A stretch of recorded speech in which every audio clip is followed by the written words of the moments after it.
Welcome, preppers and people and non-preppers and everybody that's joined us for another episode of Preppers Fireside. We're a bit light at the fireside today. There's two of us. It's me and Dave, the urban survivalist. How you doing, Dave? I'm good, my friend. You? I'm good. I'm excellent. But Brian is sunning himself on a cruise at the moment, really roughing it. Like you're roughing it. How the other half live, isn't it, mate? I know. Tell me about it. We're left, at the grindstone down here. Life of luxury. I hope he's watching. Anyway, in the comments we have Gary Crawford, who's a member in nice and early. I've got my FM12 handy just in case. Trades is in there. Stuart Lonnan, Sapper Prepper, who's also a member, says I've got my GSR British Army respirator and full MBC kit at hand. We're not starting a war, we're just talking about it, guys. You don't have to have your kit right next to you, you know what I mean? So just so you're aware. Hungry Tourist Polonium, Mr. T, Miss Worm, our awesome moderator, is in there to keep you all in check, so be nice to her or she will destroy you. Mr. Atom Blue's in there. Lewis Whiston, Barry J. Page is in there, another member of the channel. Thank you for being with us, Brian. Finley, Chris, Lewis, I can't get through all. Mel, RJ Stans, Ronnie Rubble, and lots of other people in there. So I will get through comments as and when we can. It is a live fireside, so we'll go to them as much as possible. If I don't see a comment, I do apologize. You've got the option to whack it in capitals if it's a question, or put a super chat in.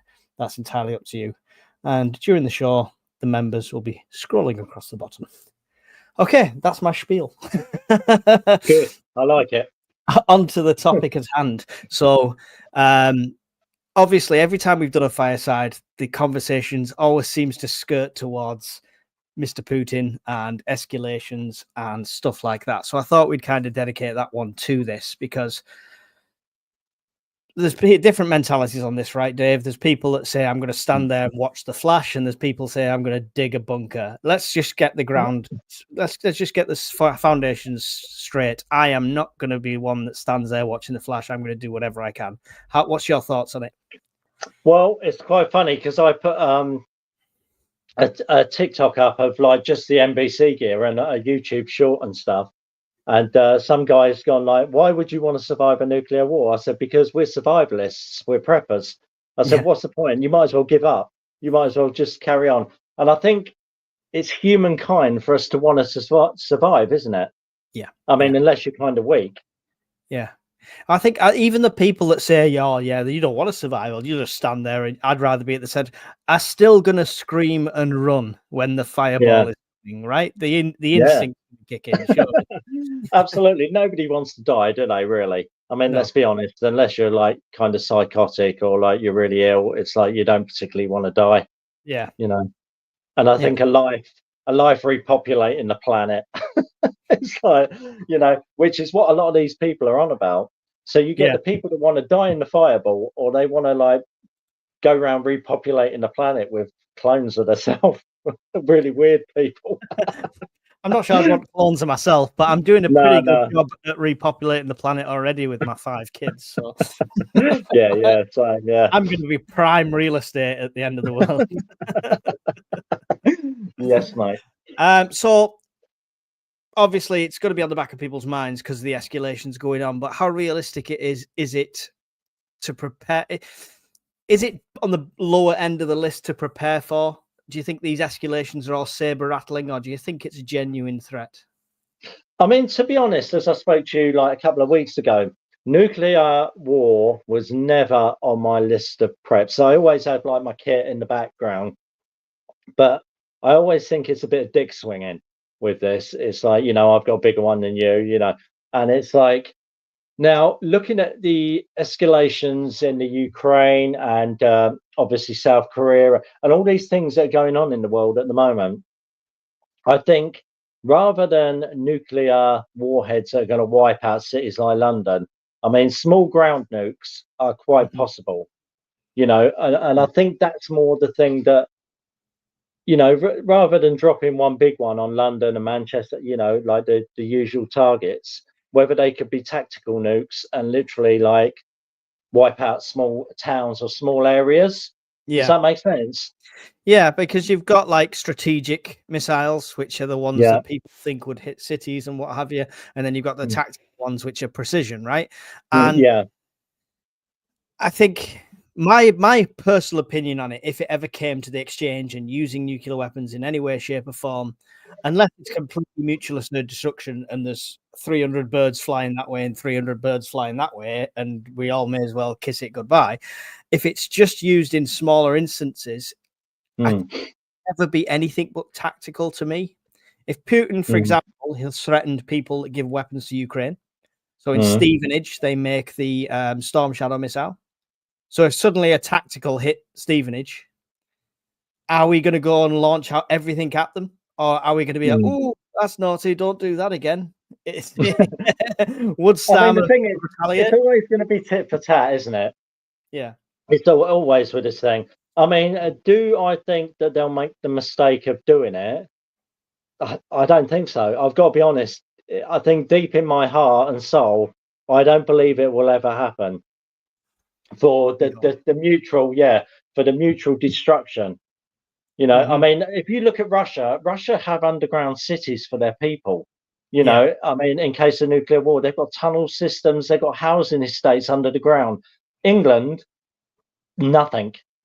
You know, I mean, unless you've got your own private bunker or anything, it's like, and I think our country doesn't prepare its citizens for the eventuality of it like other countries do. As I said on the video I've done, it's like, you know, people are doing pamphlets about safety and what to do. Yeah. In the UK, I think we think it will never happen to us, Mike. I think we're so big up in the player stakes that I think, like, you know, anyone who's been in a car accident, been the victim of a crime, been anything, always says, "Oh, I didn't think it ever happened to me."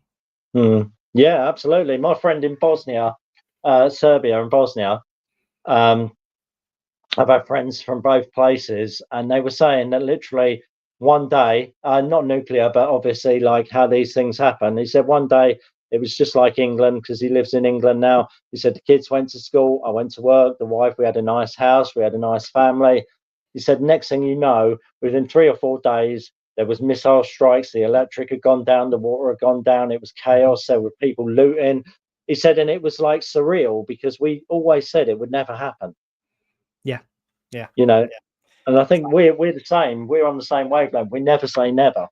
Yeah, that's it. So, I mean, there's always the thing there where it could be a dirty bomb, right? At some point, and then you've got to consider the fallout and stuff from that, because that can be even more devastating. If you look at like Fukushima and Chernobyl, and that land not being, you can't habitate that land properly for the next 10,000 years or something like that. Something ridiculous. Yeah. So I mean, that's a big threat as well. But prepping for it now, then, okay, let's assume it's never going to happen, but we're going to prep just in case. Yeah. What's the first actions someone should take if they witnessed or had the warning of some sort of nuclear detonation? I mean, witnessed might be a touch too late, but yeah. What's that? Oh, yeah, gone. I think the first advice that like anyone should know, and you can look this up or anything, is not to look at it, because if there is an explosion, a huge explosion, you would tend, out of instinct, to look at it. Yeah. Does that make sense? And like where the experts, the so-called experts, are saying to you to look down and look away from it because of blindness, and they reckon, what was it? It was something I just did a video on it this week. It was 16 miles in daylight. It can blind you by looking at it from 16 miles away, and 56 miles on a clear night. Yeah. So basically, nearly 60 miles away, you look at the light and you could be blinded. It's insane, isn't it? Yeah. But I mean, how accurate is that, and how prolonged does it have to be? Because obviously you always got told if you look at the sun, you'll be blinded. And then as kids, just to be stubborn, you're like, I mean, I've got to be honest. Yeah. I mean, it's like I used to out of defiance, and then a flashing light. But I think what it is like, I think if you're glancing at it, if you stare at it like in shock, because some people, you would be in shock. Let's be Mhm. honest. It's like if something like that went off, you would be in shock, and your body would probably want to stare at it, Mhm. you Yeah. know. But I think the secret is it's just like literally to keep it to a minimal, because they're saying it causes permanent retinal damage. I mean, I did a little bit of research for my video, and they were Yeah. saying that the effects can range from literally burning your eyeball sockets out to literally having retinal damage to mild vision problems. So again, I think it's the same with everything, Mike. Everything's hypothetical until you've actually experienced it, or any civilization have experienced it. Because let's be Yeah. honest, no one's been nuked, really, not on a major scale. No, the closest we've obviously had is Nagasaki and Yeah. But Hiroshima, which you know, is and that was an atomic bomb, wasn't it? yeah. And for scale, I believe it was were they 15 megatons? Something like that. Nagasaki. I can't think of the top. I think I've got this somewhere written down as a Mm, note. I'm sure I have, but yeah, I'm sure it was like 13 and 15 megatons, Hiroshima and Nagasaki. And when you're looking at a megaton bomb, that's a mm, 1,000 kilotons. So 15 mm. kilotons to 1,000 kilotons, the scale is dramatically I mean, increased. what was the biggest one Russia tested? It was like 50, wasn't it? Didn't they test the Because Tsar bomb? the Yeah, Tsar bomb is yeah. 100. I think Tsar bomb, or there's Is that one above it. I'm untested? not sure. Yeah, yeah. But I Yeah, mean, but big. yeah, huge. Huge. Mm. It's difficult. So I mean, seeking shelter's got to be number one, right there. Yeah, so basically, it's like the advice that we're given. I mean, if you remember to the duck and cover things, like from back in the day, where literally, like, you know, you'd sit under a desk or a table or thingy. But it's I mean, now looking into the government advice and advice that I've picked up over the years, the first thing to do is take shelter inside a building and go to the most centre part of that building or underground, because not Hmm. everyone's got a cellar, especially in the UK. You Yeah, know, cellars are not a big thing. They're in a few Victorian old places, but in general, across the bigger scheme of it, yeah, um, you know, so they're saying that basically get a safe room.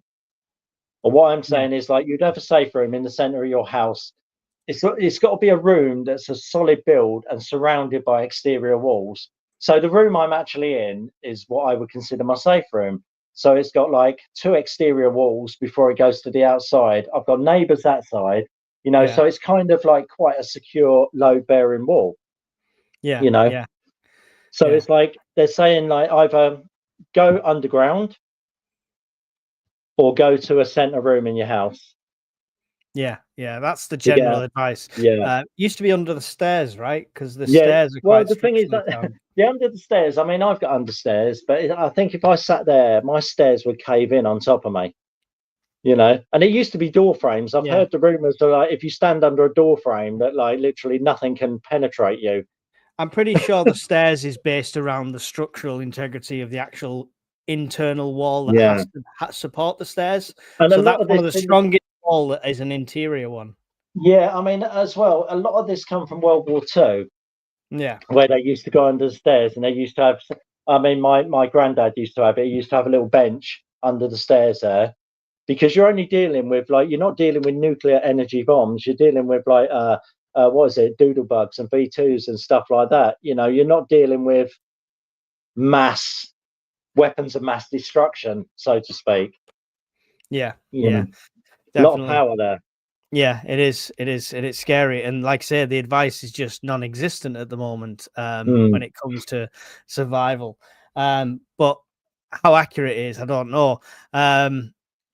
People obviously need to learn about the blast radiuses, right? The heat, the initial mm, dangers of the nuclear mm. detonation. I mean, if it's on your doorstep, you know, Yeah, unlucky. But if it's not, then I think I got a scale here, yeah, which was a 1 megaton bomb.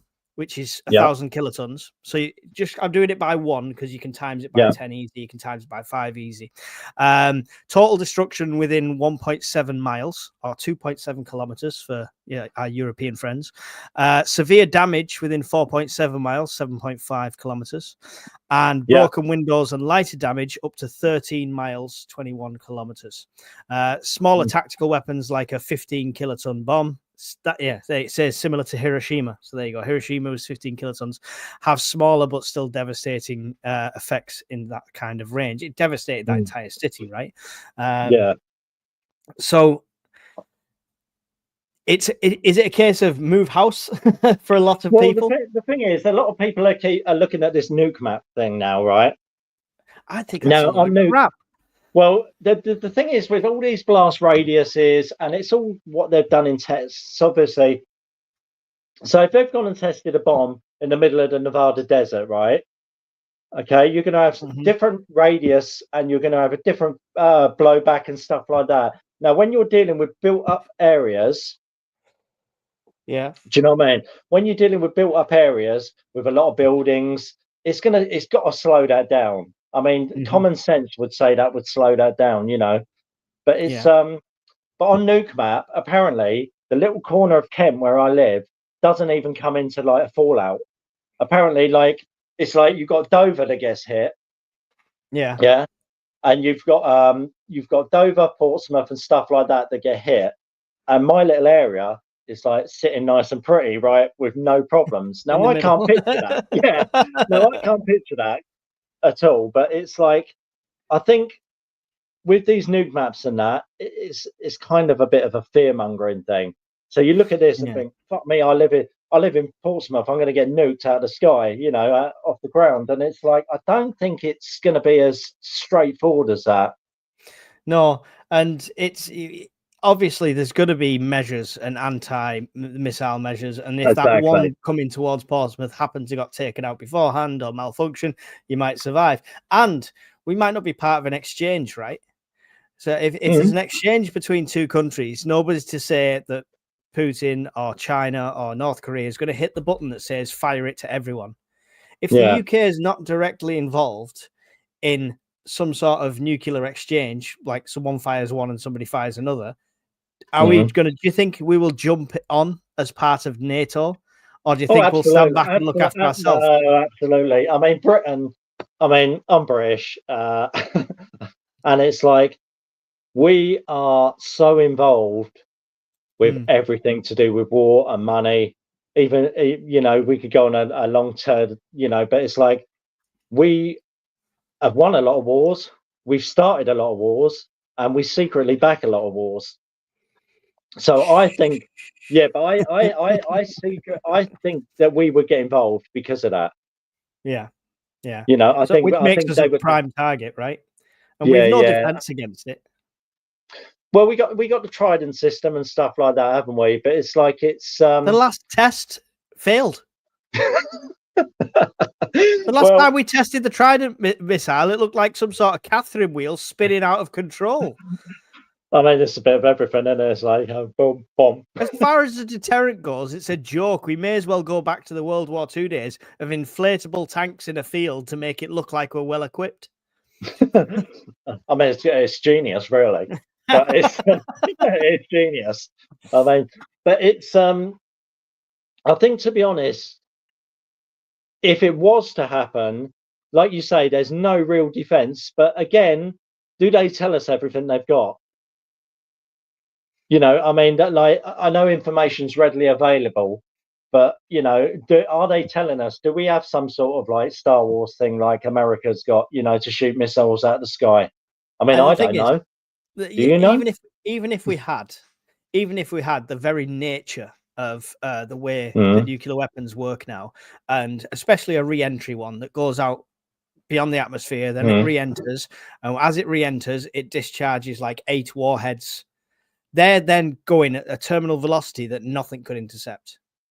It'd be like trying to shoot a needle with an air gun from 1,000 meters. It's just not going to happen. Once they're re-entering, it's game over. I think the whole idea of Star Wars, like was it Reagan that introduced that? that started Yeah. that kind of thing. I think that was just to put the fear into other countries, like, oh, if we strike them, no one's going to die, and they're going to just retaliate. Yeah. You know? The dick So swinging again. yeah, it's just I like to say saber rattling. You know, it's better for monetization than dick swinging. So if it does happen, if it's a dirty bomb or whatever, center of the house or cellar or something like that. What's the best? Underground, subterranean. I mean, as you know on the videos, I do a lot of subterranean exploration. Yeah. And the reason I did this was because I thought about this, and even though I didn't find it a major threat, I thought, what if? So literally, I have got 5 minutes away from me, I've got an underground tunnel system, which I've done a video on as well.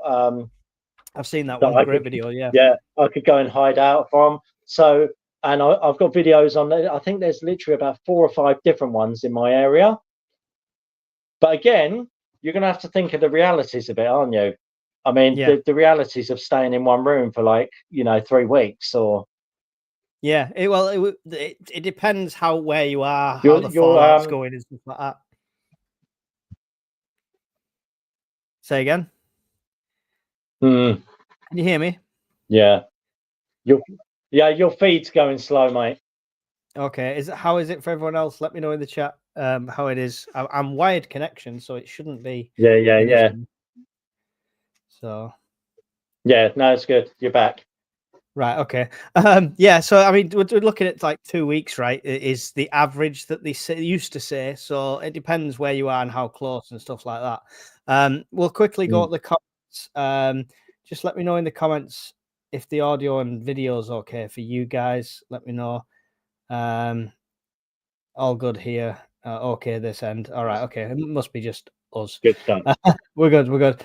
Philip Hull had a question. When you wrecked churches to see if they had crypts for religious reasons, nuclear bunker reasons, did you just go to a service or how to gain access? I have done this. And there's a lot of churches that are very welcoming, even if you're not religious. Because you're interested in architecture, you're interested in the period and stuff like that for historical purposes. And many of these churches have open door policies. Some of them are even tourist attractions for that reason. And, people go there and they give you tours of these places. And more often than not, the people working in there, the people, preaching in there, etc., are more than willing to discuss it. And you can even say, oh, does it have a crypt? I've seen it in movies. You don't have to say, I want to go down there with my family and board it up and hide from a nuclear weapon, obviously, but just talk about the architecture and the history of the building. And most of them are really nice, genuine people who are happy to give up that information. Don't go in there dressed in a full NBC suit. Or carrying, a machete, and you should be okay. Have you looked at any of these churches and the crypts and stuff, Dave? Yeah, I mean, again, I've got a video where I visited a crypt. After Christmas, I will be doing some overnight stays in a subterranean thing, teaching overnight survival. Mike's eyes lit up then. I'll be driving down. Driving down. So basically, it might take me 15 charges of the electric car to get there, but I'm driving down.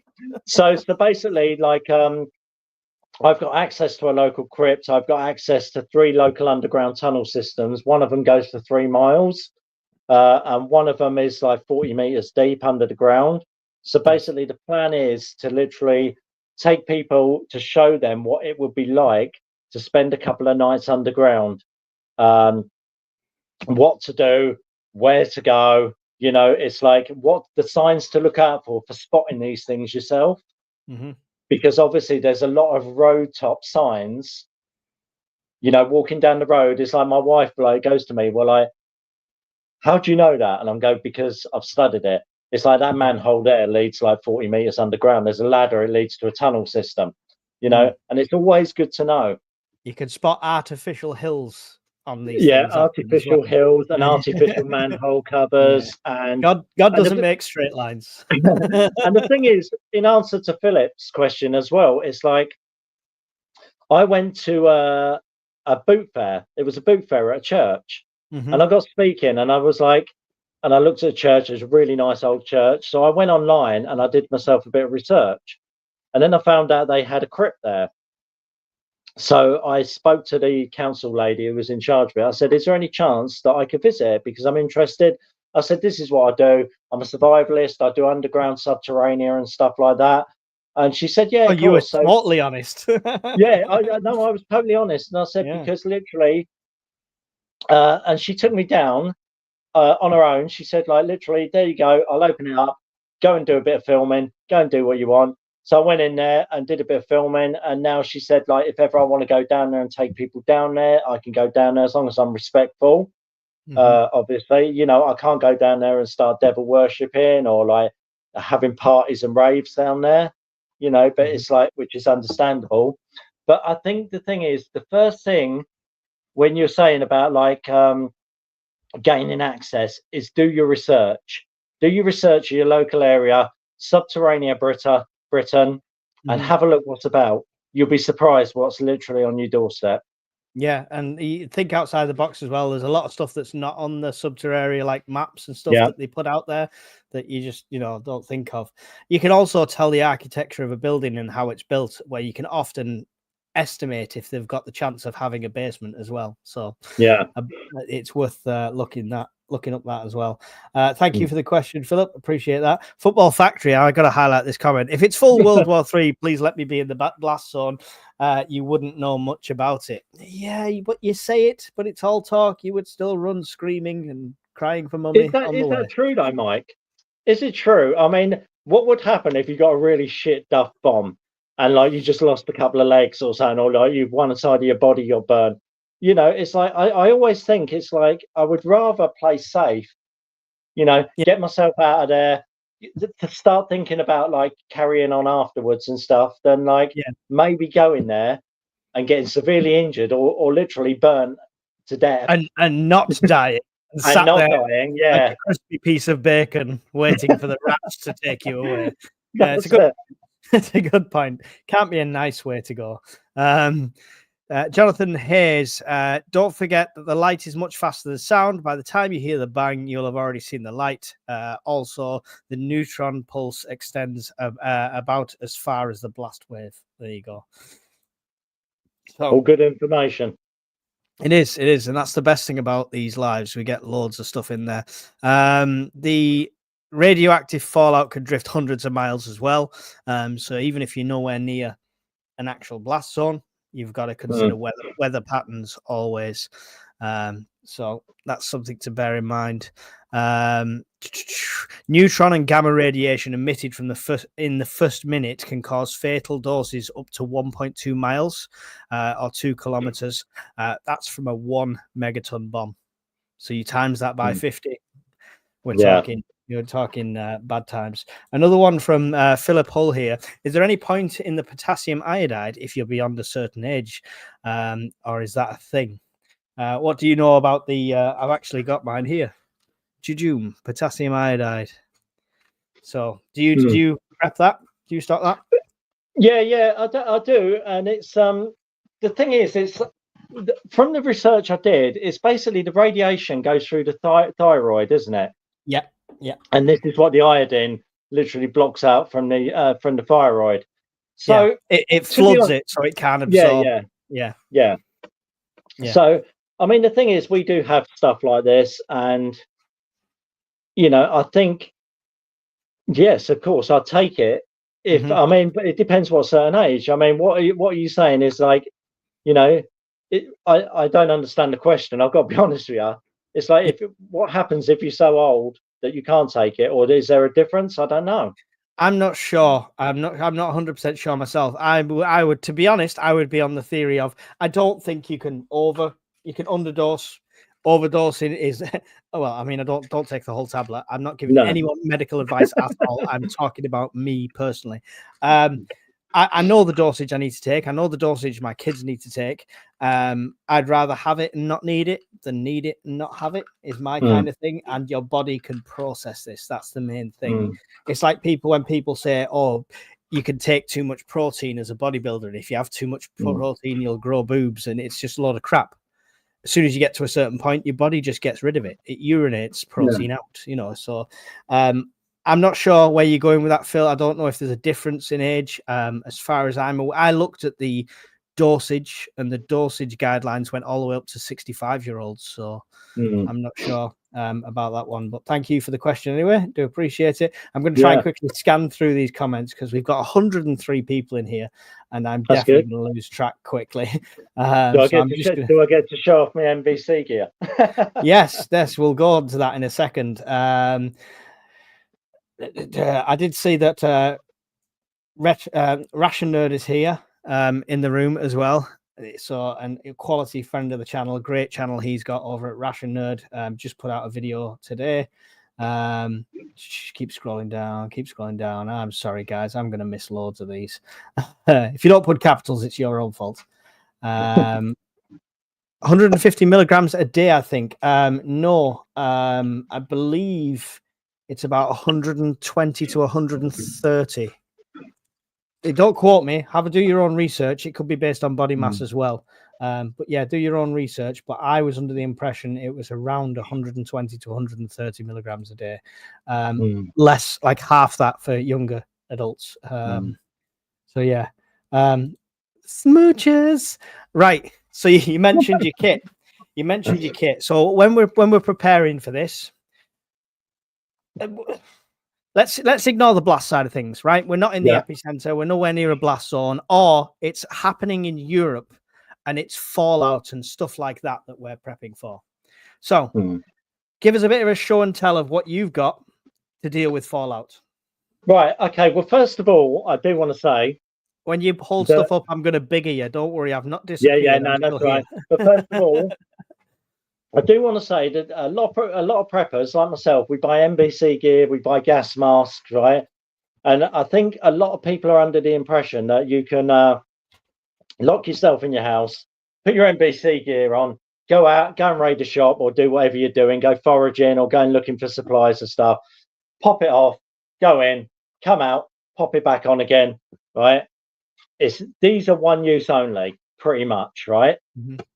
So I think people need to understand that. I mean, like I said to you, Mike, earlier, my friend who's in my crew as well, he has a warehouse and we have literally 500 of these suits and stuff like that. So it's like, if it does come, and you need to realize that when the army uses, they have contamination tents, decontamination tents, they have rest areas, they have cleaning areas. There's a lot that goes into it. So are they actually worth it in the long run? It's worth having if you needed to do an emergency run for medication or something like that. Absolutely.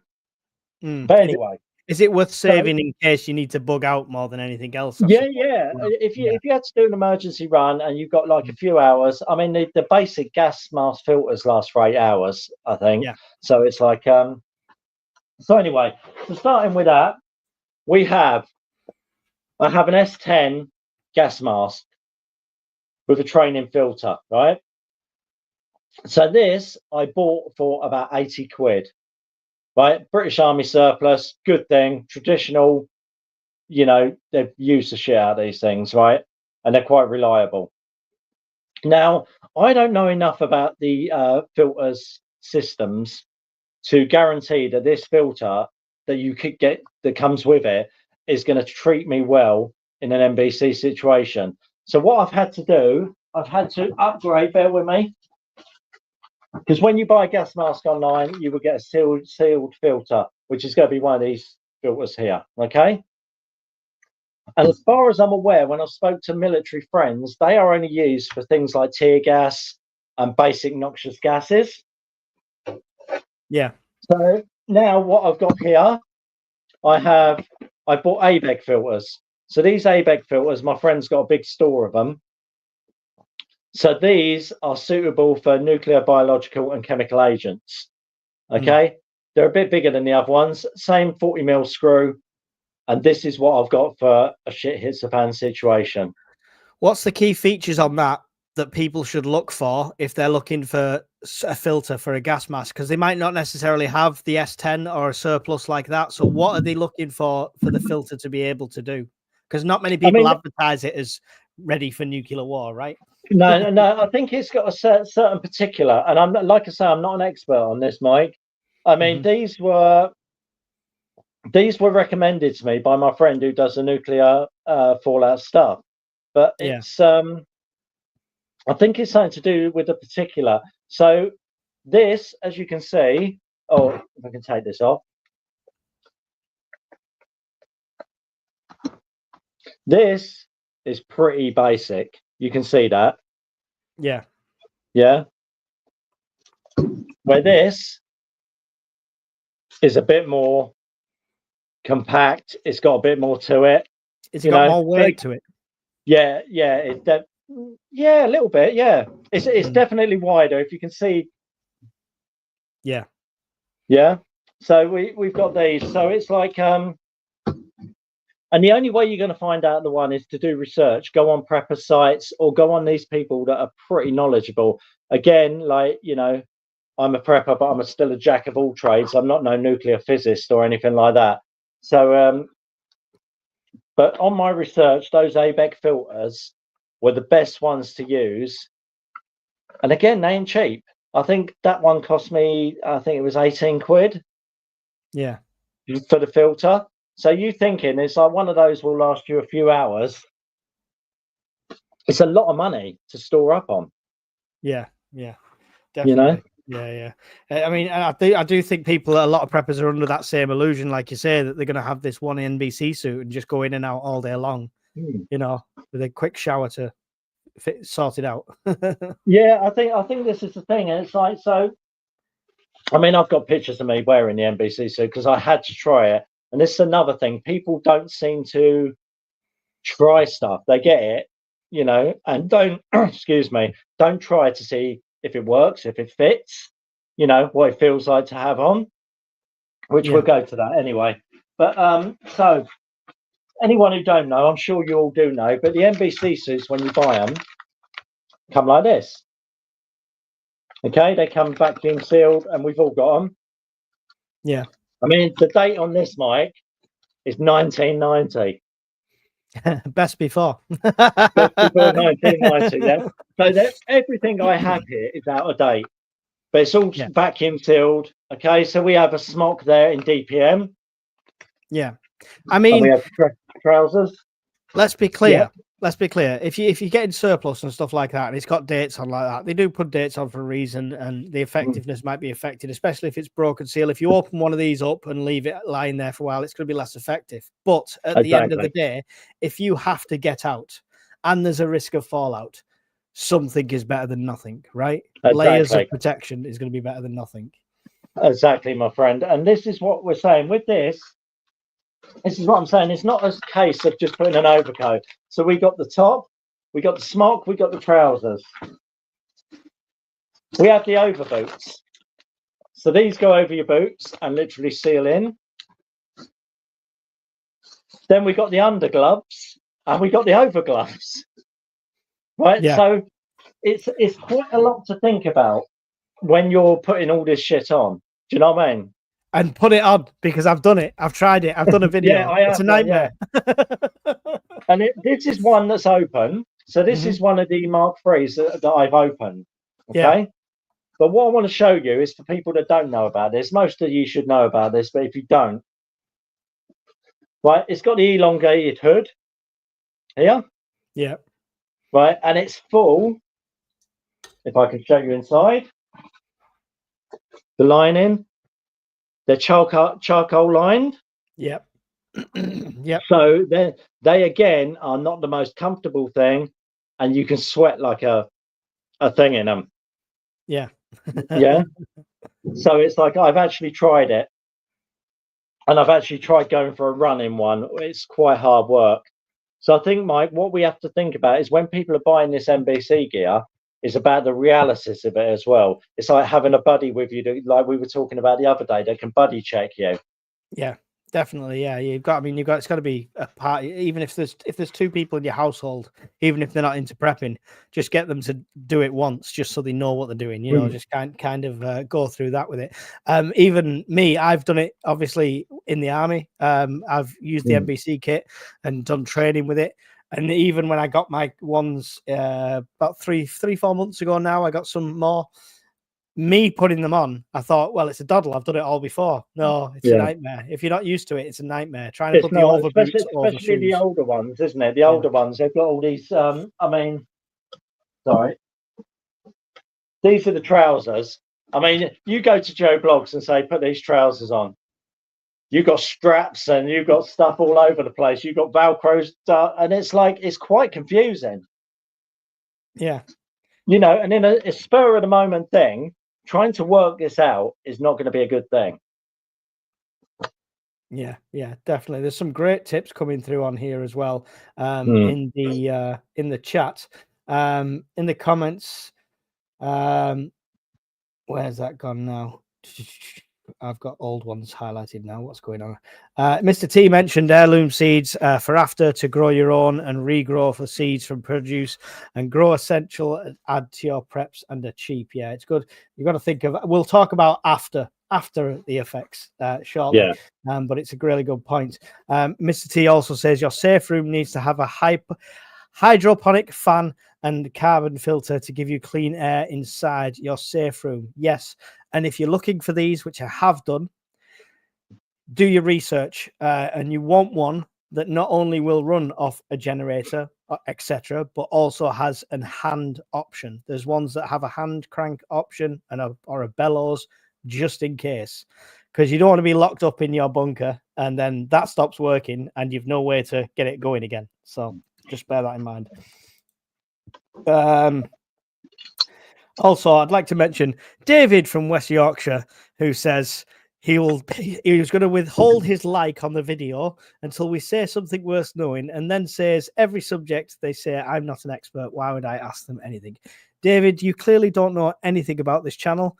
It's not about just learning and teaching. It's about learning from the community. It's about engaging in conversation, and it's about sharing. Yeah, and sharing that knowledge.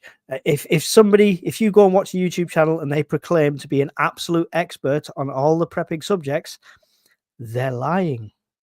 Yeah. Okay. Thing is, Mike, I'm a mixed martial artist of like 40 years. Yeah. Right. I'm not an expert. If I go around telling everyone, if I went around telling everyone that I'm an expert, but do I know what I'm doing?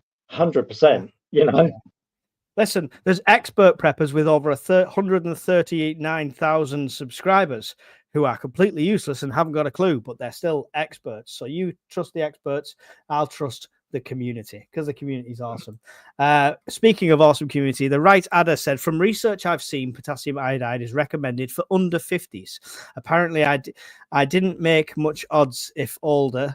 It didn't make much odds if older in saying that it's mainly theory only, as it's not ever been really tested. So apparently over 50, it should be all right. So Brian's safe because he's like 70-odd-year-old. So I'm over 50.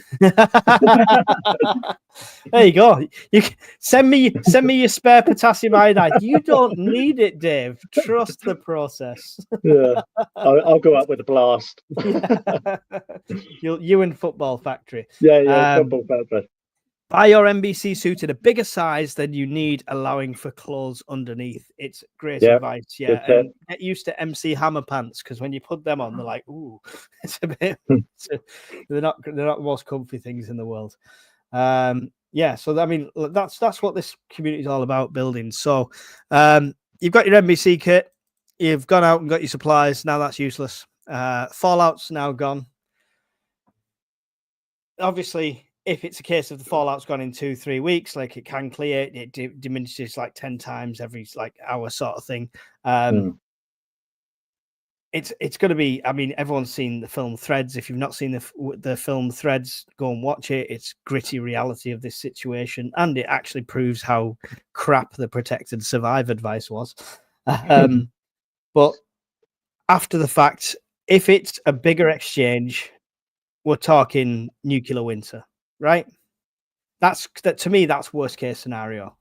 Mm. How do you prep for that? Because that is long term. You're talking 10 years without crop yields.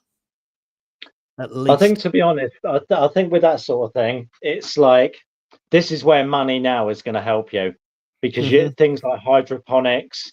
I mean, as you know, we grow our own food, we preserve our own food, we forage. A lot of our stuff, we are self-sufficient as much as we can. We have grow lights here, not for any illegal reason, but just to start off the seeds and stuff like that. As the guy said earlier about heirloom seeds. Yeah. We literally have stores and stores of seeds. But the problem is, without the correct temperatures and moisture, it's going to be really difficult to grow food. Yeah. You know, yeah. it is. Yeah. Like, let's be honest about it. It's going to be extremely difficult. I mean, the stuff you could grow in your window, I mean, you might get like some lettuce or something. Nothing of any substance really. Not going to feed you for weeks on end. No. I mean, it's like I mean, potatoes you could probably grow nice and easy. But again, if you've got a nuclear winter and you've got the sky above you, there's no sun coming through, the rain is acidic or whatever it's going to be. Yeah. It's not going to do any good for the food. So again, a greenhouse would be a good idea, you know, just to keep that kind of like temperature, and also hydroponic lights or kits. But again, these ain't cheap, Mike. Yeah, no, of course not. Yeah. This is the thing. I mean, hopefully it never comes to that. Like say, we're on about mutual exchange and stuff like that. There's a lot of myths around surviving some sort of nuclear exchange, especially when we look at like the old Protect and Survive leaflets and stuff like that. So I mean, we talked about going under your stairs. We talked about a door leaning up against a wall with a mattress thrown on it and luggage and stuff like that, and go and stay in there for 2 weeks. There's a lot of myths, but are there any myths that could actually put people in more danger if followed, do you reckon? I mean, the thing is like you have to think about certain things as well, because they tell you about like taping all your house up and sealing your windows and that. But how are you going to breathe? Yeah. I mean, literally, it's like as soon as that oxygen, if you're in a sealed unit, have you ever seen that film Right at Your Door? Yes. It's where the germ outbreak, and he was the one that literally ended up getting executed. He himself. Yeah. That was sorry, we just spoiled the ending for anybody else. Yeah, but you get the idea, and I thought this is actually kind of true, because when I'm thinking about, you go to safe room, if you're lucky enough to have a filter, if not, you're going to survive in this room. Right now, you're not going to be able to go outside your house. There should be enough oxygen in your house to keep you going for a while. But the problem is like there's things like toilet facilities. You know, there's things like it's okay going to lock yourself in a room for 3 days, right? But if you've got a family of 5 in there in this room, they're going to want to go to the toilet at one point or another. Now the problem is if you're incubated in a room that's sealed with everyone going to the toilet, disease is going to become rife within a few days. You know, the hygiene is going to be awful. So, I mean, students might have a bit more of an insight into this. But you get what I'm saying. It's like literally the realities of this is like it's not going to be pretty. No, you know, no, this is it. And you pull up a key point that a lot of people don't think about. They just because do you know why they don't think about it? Because it's not in the Hollywood films. Yeah, when they're surviving the nuclear apocalypse, it's not the same as like nobody's crapping in a corner in a bucket. Nobody's taking the slops. You know, you never see that side of things, so people don't even think about it half the time. But human waste is not only uncomfortable to be living around, but also extremely dangerous. You know, like you say. Can I quickly take a moment to acknowledge Pat Riot has become a new member of the channel. Thank you very much. And Ration Nerd has just gifted 10 memberships to the channel. So thank you very much, Ration Nerd and Pat Riot, for your continued. And I will just tell everyone, yes, I blocked David West Yorks in there. I'm more than happy for people to disagree with me all day long. Not a problem. but do it in a constructive manner. Let's have a conversation. Don't just be an asshole. You'll go. But yeah, thank you guys. I really do appreciate the support. What's your preps on the, I'd love to know, what's your preps on the human waste side and things like, have you thought about all these avenues? Yes. Well, the thing is, like, the way my house is situated is very strange, right? Because, like, we've got a downstairs, this room here has a toilet adjoined to it. Okay, so I could seal off the whole unit. So I would have, even if I didn't have flushing water, I would have the ability, because I've got water stored, to be able to flush it down. Now, if this become a problem, so if you don't have a toilet there, you need to think about like ways to get rid of it. So waste disposal bags, antibacterial, bleach, all this stuff that's going to keep it hygienic, because you might be sitting there for 3 days with a black sack full of crap in your corner of your room. You know, if we're honest about it. So you need to have lots of hygiene products, or even have an area that you board off. The toilet, you know, it's like, it's I mean, it's difficult. I mean, I would even, I think if that toilet weren't there, I would even kind of risk chucking it out, you know, just out the back door or something. I don't know. It's like, it's difficult to say, because in reality, if you're locked in a room, you're going to have a corner that's going to be very unhygienic. So it's either sealing that off with plastic.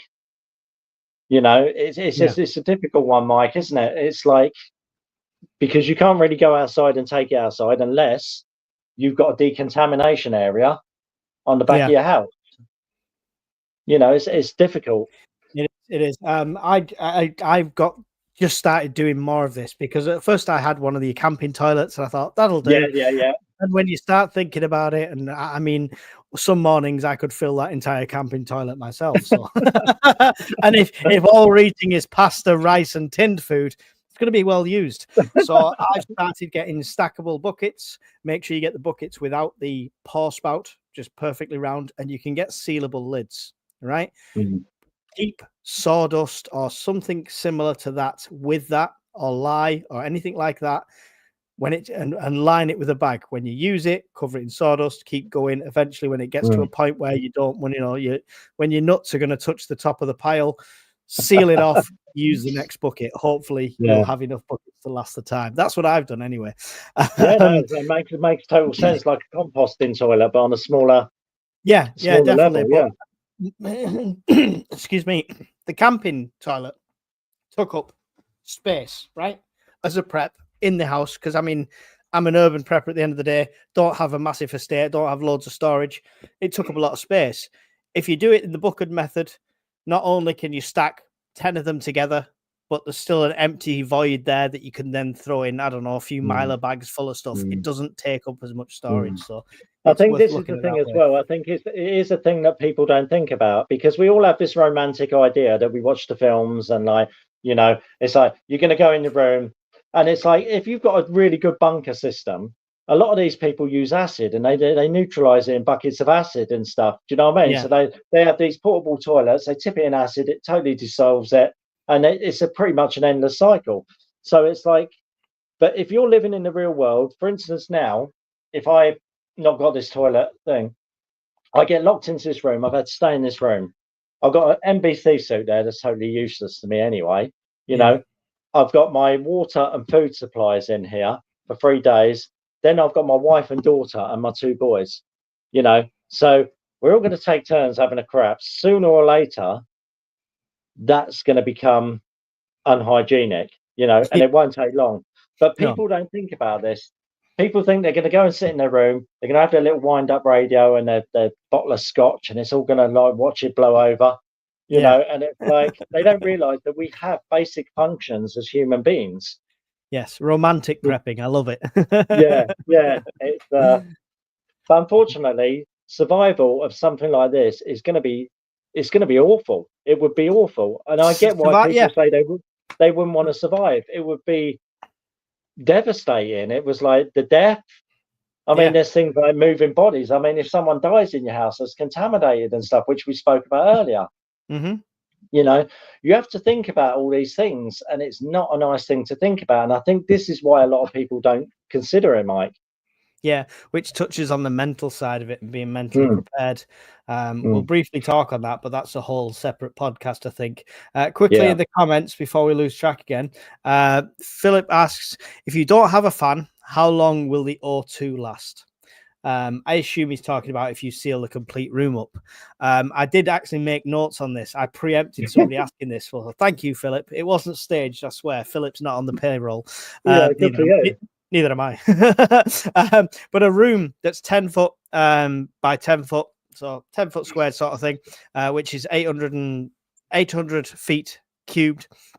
The oxygen in that, regular consumption rate of a human adult, one person would last 158 hours or 6.5 days. Two people in the same household would be 79 hours, so 3.5 days. Yeah.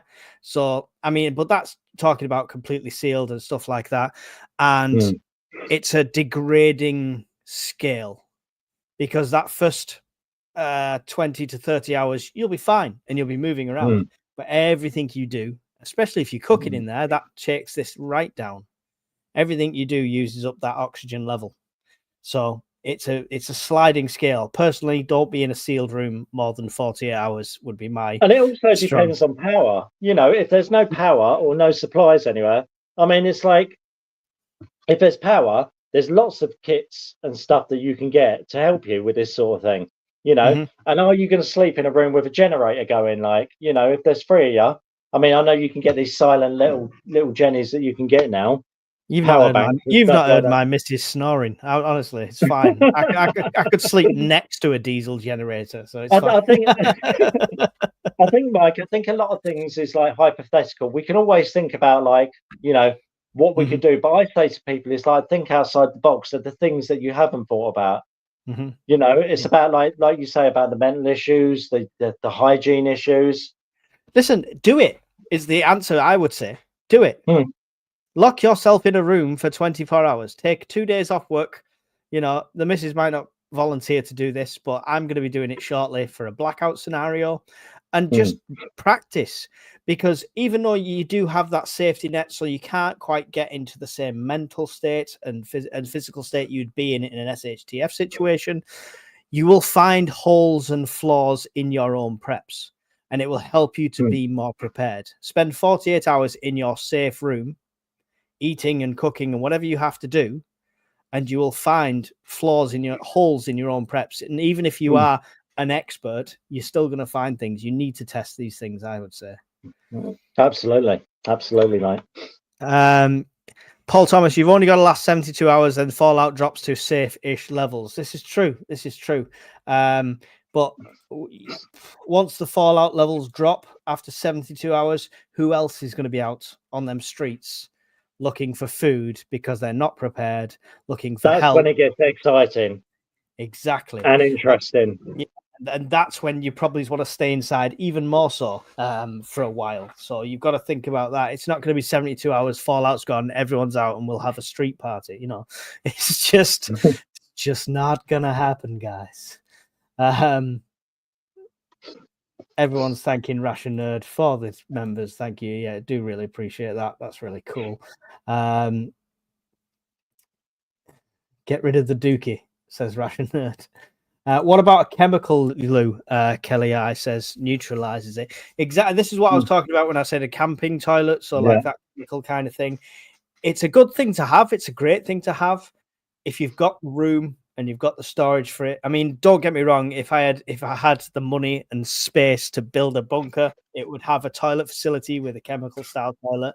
But where we did the Midlands prepper meet, the toilets there were just like outhouses, like dunnies, and you had a scoop next to it with sawdust, and you would go and you'd put the sawdust on, and it's a composting toilet at the end of the day. I just think it's more space efficient and practical, but the chemical loos are good. But anyone who's spent any time in a caravan park know that it's still not a pleasant job trying to empty it. Cat litter for your NO2 number twos. Yeah, cat litter can use it as well. Yeah, there's loads. Miss Worm said the same thing. This is what I mean. The chat are brilliant because they come in with the answers that we just neglect to say. Yeah. It's when you've got a short amount of time. Starts well before you die. So this is what I meant by the degrading scale. Your faculties will start to, you'll start to feel lethargic and stuff like that. If you're in there for the full 6.5 days, the last day and a half's a write-off. Yeah. Watched a video of a guy who made a sealed room in his basement. Running out of oxygen wasn't the issue. Carbon dioxide buildup was the killer, and that made him have to leave the room each time. There you go. So some statistics to look at there. So your safe room, would you say it requires ventilation in this situation? Have you got some sort of fan system, or is it just a case of you're only looking at protecting from the physical fallout? Yeah, I think that's it for me. It's like, the thing is, I've got to be honest with you. I think it's like I have so much around me. I would just need to last a few days to be able to get there, which would take me 5 minutes, and my family. So it's like I'm in a very rare case, but the fact is that literally, if I stayed here for 3 days with my wife and family, my wife and daughter, I would literally have to wait until the radiation levels were low enough for us to go out, suited up, literally walk 5 minutes, open a hatch, and go down.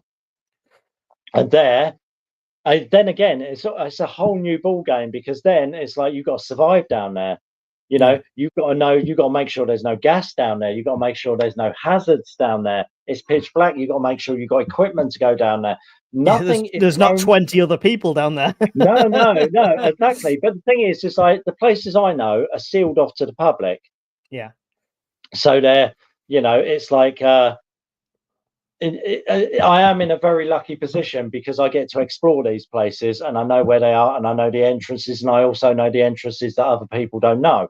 Yeah. But it's like you say, it's not going to take people a lot in desperate situations to work out where these places are, But the thing is, you're going to need. It's not just, you're not going to get out of this house and go down there and everything's hunky dory. What are you going to eat? What are you going to eat? What are you going to drink? How are you going to wash? How are you going to clean? How are you going to light the place? It's like equipment needs to be carried with you. Yeah. Does that make sense? Because I can't go now and go and unload a couple of rucksacks full of stuff, because I'm going to look suspicious, Yeah. But it's good. You raise a good point though. At what point do you do that? At what point? I mean, because we've been close with the Cold War.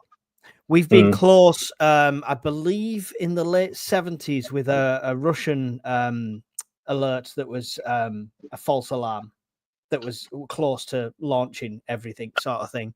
And it was only 3 officers had to confirm, and it was only 1 that didn't do it. That meant we didn't go to full-on mutually assured destruction. At what point do you think, this is it, I need to go and live in my bunker now? Because, I mean, if you believe some YouTube channels, you'd have been living in your bunker last year, and then again this year, and then 10 times the year before. I mean, I think if I followed certain YouTube channels, I would have been in my bunker 16 times this week already, through different things. I think, to be honest, I think it's a gut thing.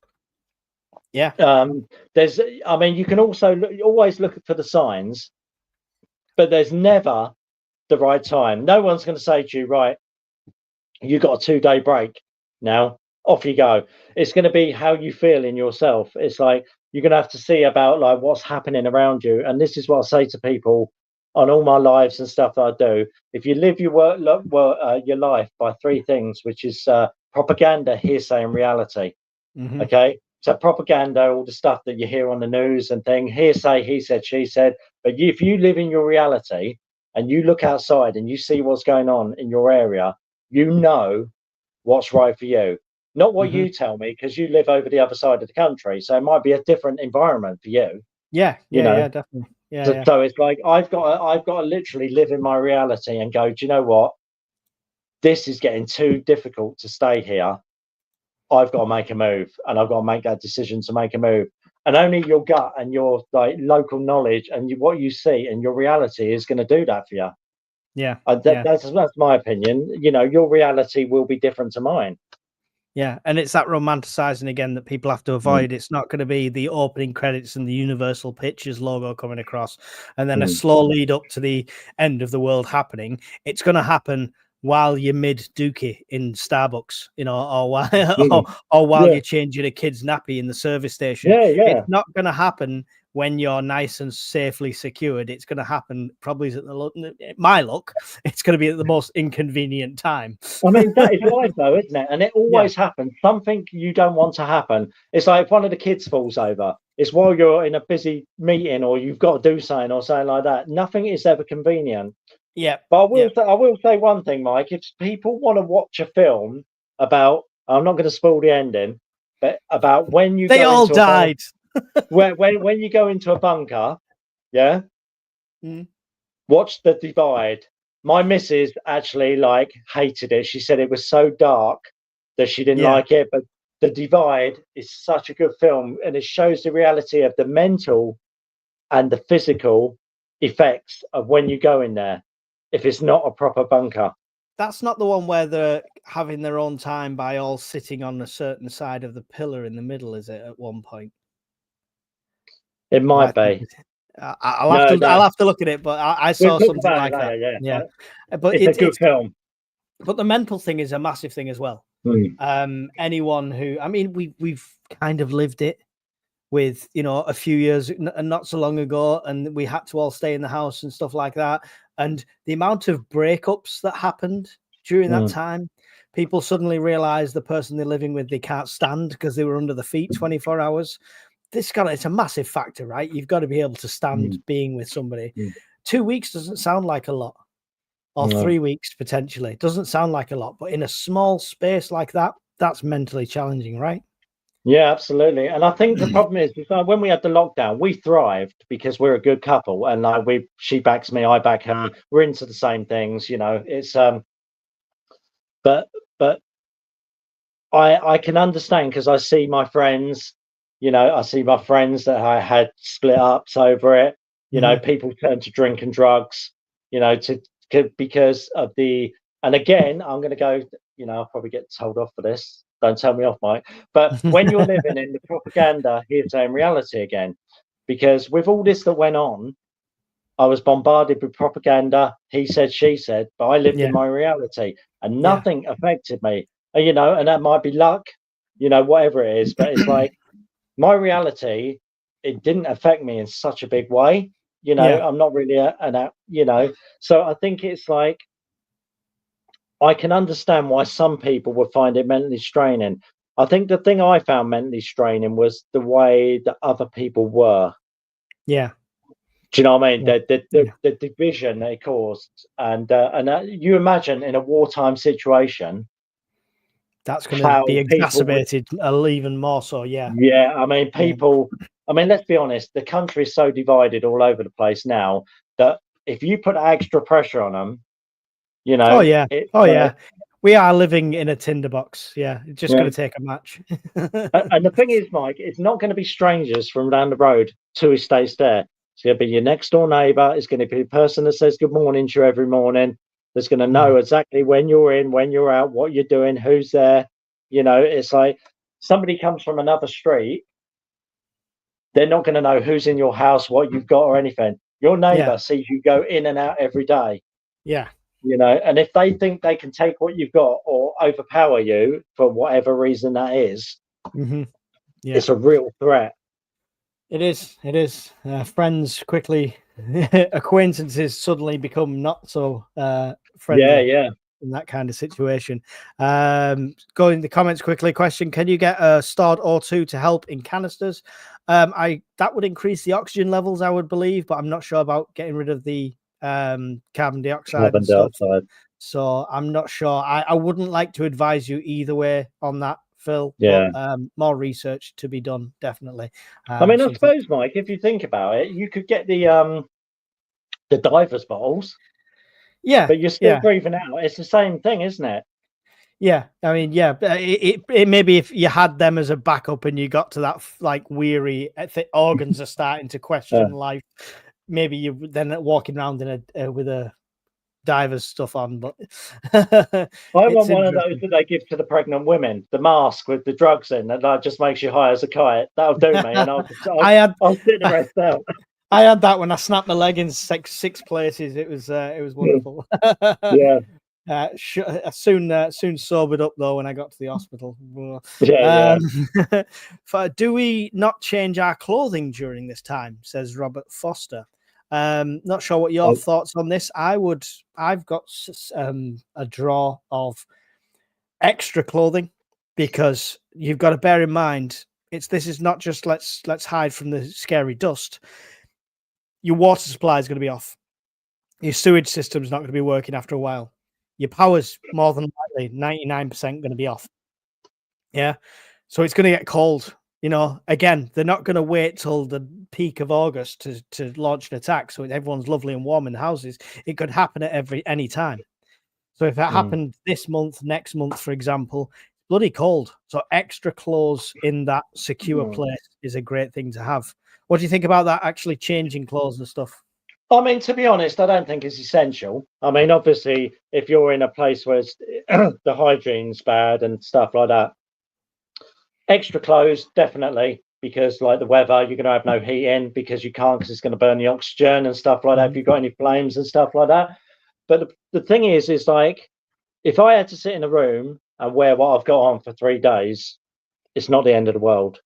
No. The end of the world will be happening outside. I'm not going to be worried about like whether I'm wearing Gucci trainers or not. You know, it's like I think, to be honest, I think, you know, and being a young man as a student as well, I was quite happy as a young bloke, you know, wearing my trousers for like 3 days. It doesn't bother me.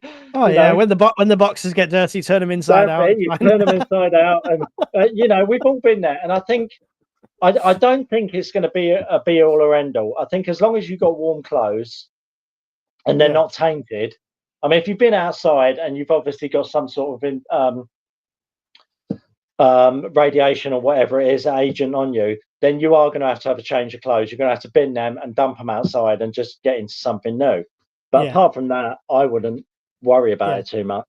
Warm clothes, I think. On that same sort of subject line, the one thing I will say, Robert, is as preppers, we want to try and maintain a standard of life, right? That's the whole idea. Just bear in mind, if it's an SHTF situation that's not nuclear, it's not fallout, but the grid's down and people are finding it hard and they're going out to government-sponsored trucks to get their water once a week. Situations like that, even if you're super prepared, don't go out in really clean clothes and, you know, looking like a 3-piece suit and everyone else is looking disheveled, because you'll soon be sussed. So even if you do change your clothes around the house, have a dirty pair to go outside in and try and make it look like you're the same situation as most other people. That's why real millionaires work like dress like tramps, don't they? Most of them. That's it. Yeah, definitely. You don't see them living beyond their means in all the branded gear. Ration Nerd, ever the voice of reason and understanding. Stay prepared and be prepared, everyone. Whatever level you can afford is more prepped than you were yesterday. Be your own savior. No one is coming to help. Be well all. It's no one coming to help.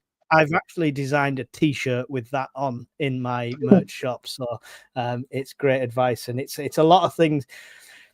Lots of people still think, right, it'll all be somebody else's problem, Dave. That's the case with anything like this. And do you think that's why we've got our head in the sand? And do you think that's why the government are not going to issue a pamphlet like Sweden? Yeah, I mean, I totally agree. I think the thing is, Mike, it's like you say, it's like when Ration Nerd says, like, nobody's coming to save you. I think we have a responsibility to ourselves, our wives, our children, our friends, to take responsibility for our future. Because if we don't, then we're giving up on the future. We're giving up on our children. We're giving up on like our families. Do you know what I mean? And I think it's like, I don't think anybody's going to save you. You know, I think it's like, I mean, you've seen like governments from all across the world, when things go down, how people get put to the side and not worried about, you know, we'll look after this section. The people that all live in Mayfair, they're all worth millions and stuff, we'll look after them. But the people that live in Lewisham, that live in the shitholes and stuff like that, we don't care about them. They can wait. And this is what happened in Serbia. You're not ever suggesting some form of two-tier system, are you? Well, I wouldn't suggest it, but it could happen. Yeah. In theoretical. Theoretically, hypothetically, yeah. But yeah, I know what you're saying. It's people that think we're going to be saved. It'd be nice to think so. It'd be nice to think the government do everything in our interests, like they're elected to do so. But I don't think you have to be a conspiracy theorist these days to realize that's not the case. No. Didn't Russia recently disconnect the red phone between the West and Russia, thus no comms during nuclear threat escalation? Yeah, this is, I mean, I assume there's going to be still some form of contact that they would make, because they have to, especially if they're now looking at doing new tests, which I've heard they're going to do. They have to alert the West that we're going to test an ICBM, because if they didn't, nobody can predict whether they've then got to retaliate and launch before anything's struck. So I don't think that red phone as such, would be disconnected at this stage. I agree. I don't know what some of these comments I'm skipping past. I just saw titties and beer, so I don't even know what these guys are talking about in the chat. The right adder, please bear in mind UK targets are not all only get hit once. There may be a few days go by and gets hit again. So shelter time could be further extended. Again, hopefully the radio silence we have from the government now of this prelude to war won't be the same afterwards, and the wind-up radio that they told you to keep will actually tell you if it's safe to come outside again. Last thing on this, Dave, will we get a warning? Yeah, we'll probably get a text warning. How long? I don't know. I mean, that's the thing, isn't it? I mean, it's like, I've got friends and family that you can send them a text and they won't look at it for weeks. So it's like, I think it would have to be in the society we live in. I would imagine it would be on TV. I mean, I don't really watch TV, so it's like it would be through my phone text alert. And I have had alerts on my phone in the past for different things, so it's like, I think it's that is what they would do. And I don't think it would give you a lot of time. No, I think they go like, you've got like 3 hours to go and find yourself somewhere to go and hunker down for like a couple of days, Yeah, please stay inside and seal your doors and windows. Everything is fine. Don't worry. Smiley emoji, winky face. Yeah. I think that would be it, mate. I think that was. I mean, they did this with the old. Again, I'm not going to go too much into it with the COVID thing. It's Will like that text have a mushroom emoticon?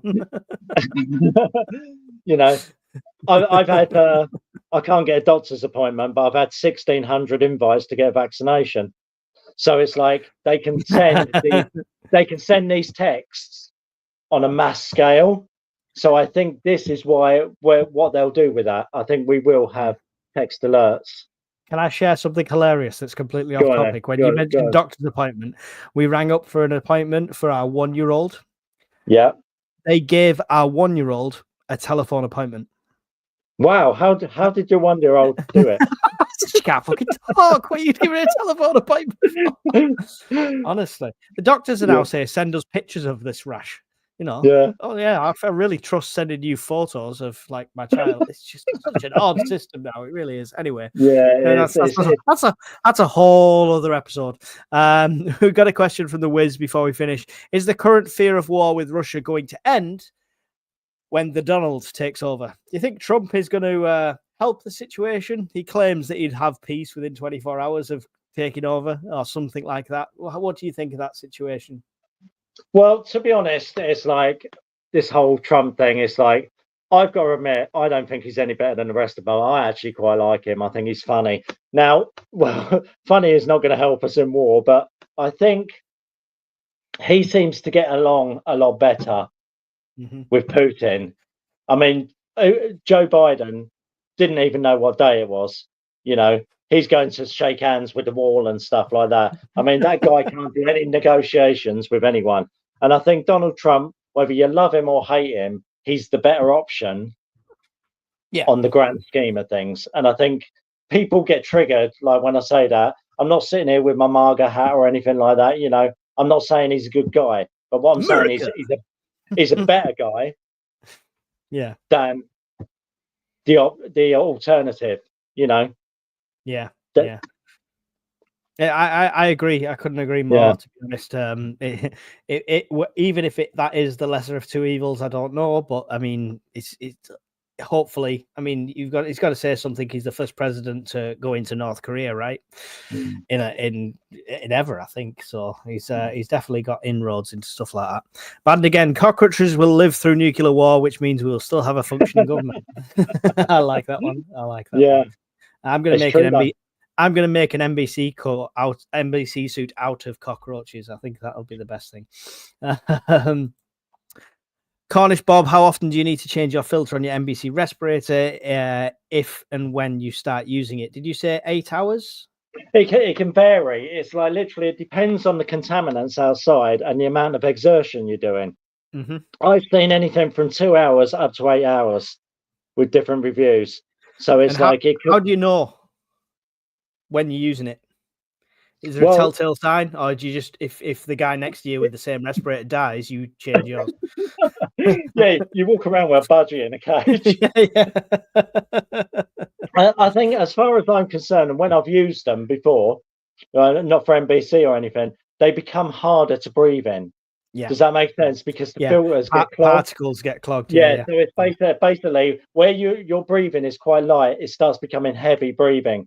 So it's like, when that starts to happen, it's probably time to change. This is why when your guy earlier, I forget who it was, said he had the GSR. Yeah. This is why that's a much better gas mask. The filters are harder to get, but because you can interchange them, so you can change one at a time, still breathe through one and change the other. You know. Yeah. So it's a very good system for stuff like that. So I would say, literally between 2 and 8 hours, depending on your environment. And also, when you start to breathe heavy, that's probably time to start thinking about changing them. Yeah. Cool. Great. Hopefully that's helped a few people. I love when an expert comes in. We talked about them scuba tanks, and Gatwick Scuba has come in the room. A standard 12-litre scuba cylinder at 232 bar pressure has 2,784 litres of air, which would need to be divided by the person's breathing rate. Would be hard to sleep and keep the regulator in place. So there you go. That's good thing. Good comment. I know you can't. The guy I've kicked out, but you know, this is what I was saying. This is why we discuss these things, because you'll get expert advice. We learn as well. And this is the thing with community, Mike, isn't it? It's like there's different experts in different things. Yeah, 100%. And that's the whole idea of building a community, not like a lone man Rambo prepper. Right. We've gone well over our time, Dave. We have, yeah. While we are here. Sorry. It's your time. Have a minute and tell people about the Urban Survivalist, what your channel's all about, and what videos you've got coming up. Hi, right. So I'm Dave. I'm the Urban Survivalist. I've called myself that because basically I live in an urban area. So my YouTube channel consists of lots of urban-based projects. So we do urban food growing, we do urban foraging, we do urbex, abandoned buildings. I do urban combat, which is self-defense system. So I'm a self-defense instructor. Lots of stuff coming up. So anything that's kind of based around the urban area, local knowledge is key. Now, we've done a couple of videos at the moment just talking about NBC. You can go and find them on the channel. But we've got lots coming up. We're going to do some allotment updates on our food growing, the seeds we're going to be using. I've also got another couple of urban exploration places that I'm going to go. And my friends just bought some land. We're a bunker, so we're going to do like a little trial staying over there. But lots coming up. It's definitely worth hanging around. Go and have a look. And hopefully you can join the channel and we'll see what's coming up.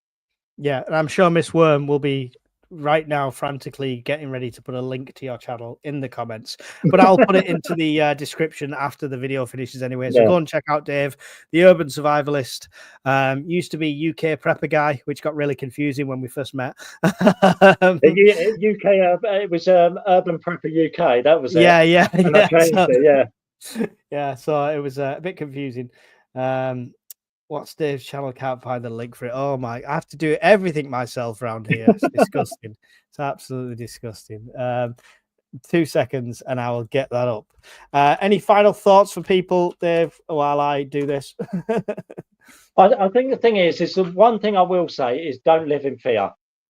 There's so many prepper channels getting up their views, and this is one thing I refuse to do, is like instill fear into somebody. My whole NBC outfit, this whole thing is just what if, you know. I'm not saying like, oh my God, we're going to get bombed tomorrow, we're going to die, everyone's going to die. It's not. If you live your life, like I said, in the reality, you know, not in fear, enjoy life. Life's short, you know. Don't start worrying about stuff that might not affect you. Yeah. You know, keep prepping and keep doing what you're doing, but without the fear. Excellent. Great advice. I will also quickly, because obviously we don't have Brian to tell you about his channel. We don't have anyone else in here. So I will quickly show our awesome moderator's channel, Miss Worm. Go and check her out. It's not prepping, but it's a nice, relaxing thing. And it's part of the entertainment side of prepping, I would say. And let her read you a few stories on there. Show her some love. She's an awesome moderator. She does a lot for us here and asks nothing in return. So go and check Miss Worm's channel out as well, which is cool. So we're going to sign out now. I'm going to quickly play. Where's that gone? I'm going to play a quick advert video followed by the outro. So thank you all for watching. I really appreciate you being here. Dave, thanks for joining me. If you've got to shoot during the credits, I understand. No problem. Thanks everyone. Like, subscribe and all that rubbish. And I'm going to play you Ration Nerds advert before our outro because of his awesome donation through this live stream. Excellent.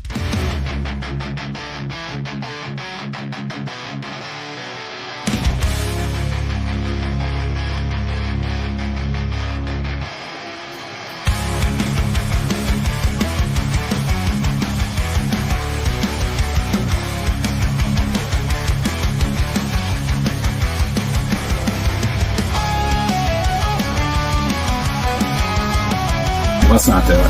Let's not do it. Oh, God damn it.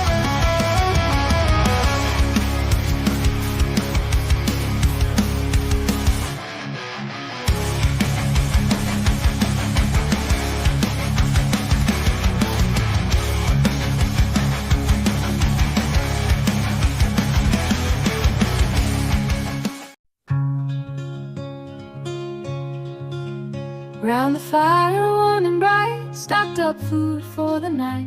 Got our plans set in gold for the days when it's cold. Tools and gear stacked up high in the cabin we reside, listening to the winds howl, prepping for the morning's prowl. At the prepper's fireside we stay, ready for that fateful day. Stories shared and hearts alight, round the fire every night.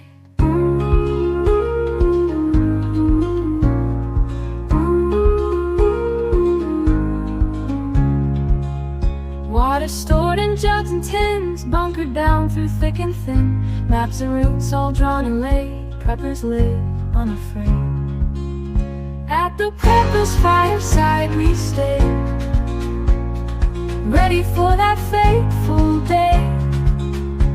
Stories shared and hearts alight, round the fire every night.